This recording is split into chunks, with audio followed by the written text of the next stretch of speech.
তারাপীঠ মন্দিরে পুজো দিয়ে বিশ্ব শান্তি প্রার্থনা করলেন উপরাষ্ট্রপতি জগদীপ ধনখড়। বললেন, আমাদের সংস্কৃতি সৃজন করা পরম দায়িত্ব। কলকাতায় সায়েন্স সিটিতে একটি অনুষ্ঠানে যোগ দিতে রাজ্যে এসেছেন তিনি।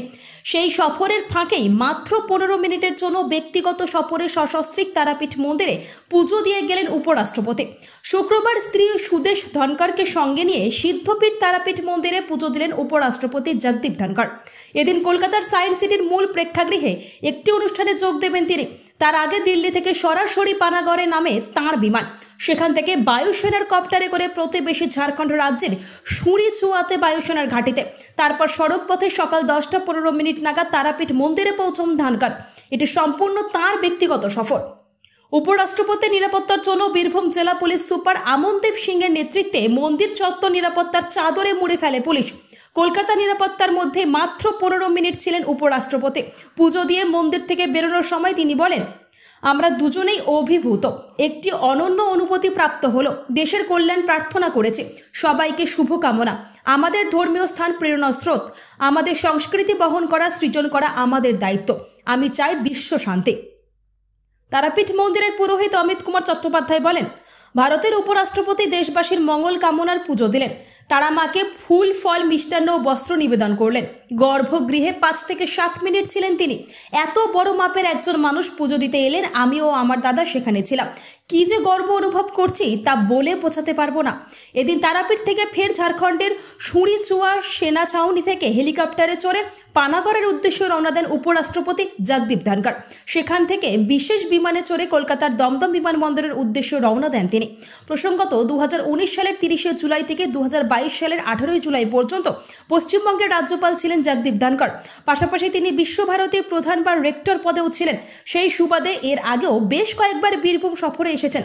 উপরাষ্ট্রপতি হওয়ার পর এই প্রথম তার বীরভূম সফর ও তারাপীঠ মন্দিরের পুজো। हम दोनों अभिभूत हैं। ऊर्जावान अनुभूति की प्रार्थना की है।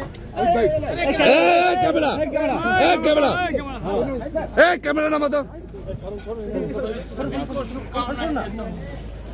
ये हमारे धार्मिक स्थल प्रेरणा के स्रोत हैं। हमारी संस्कृति का सर्जन करना हमारा परम दायित्व है। We have felt blessed. We have sought universal bliss. Thank you, sir. Thank you, sir. উপরাষ্ট্রপতি পুজো দিলেন, কিভাবে পুজো দিলেন? আজকে উপরাষ্ট্রপতি মহাশয় মায়ের কাছে পুষ্পমাল্য, ফল মূল, মিষ্টান্ন, শাড়ি এবং চূর্ণি অঞ্জলি সহকারে পুজো দিলেন। কতক্ষণ ছিলেন মন্দিরের ভিতরে? মন্দিরের ভিতরে উনি প্রায় 5 থেকে 7 মিনিট ছিলেন। কি কি করলেন? মাকে নিজে মনোবাসনা জানালেন, পুষ্পাঞ্জলি দিলেন, মায়ের পুজো করলেন।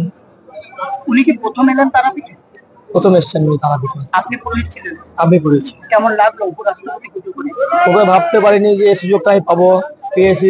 খুবই খুশি, মানে বলার কিছু আমি প্রকাশ করতে পারছি না, এতটাই খুশি হয়েছি। ওনার পুজো করতে পেরে নিজেকে গর্বিত বোধ করছি। আমি অত বড় মানুষ, আমি কোথায় পুজো করতে পেরে। মা তারাকে শাড়ি পরালো, আলতা পরালো, স্পর্শ করে পুজো দিয়েছেন? হ্যাঁ। কি কি করেছেন?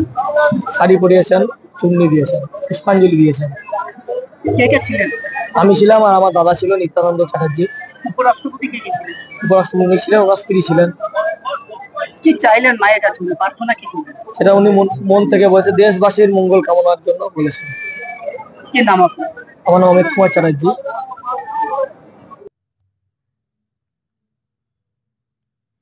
বীরভূম থেকে সংকল্পদের রিপোর্ট।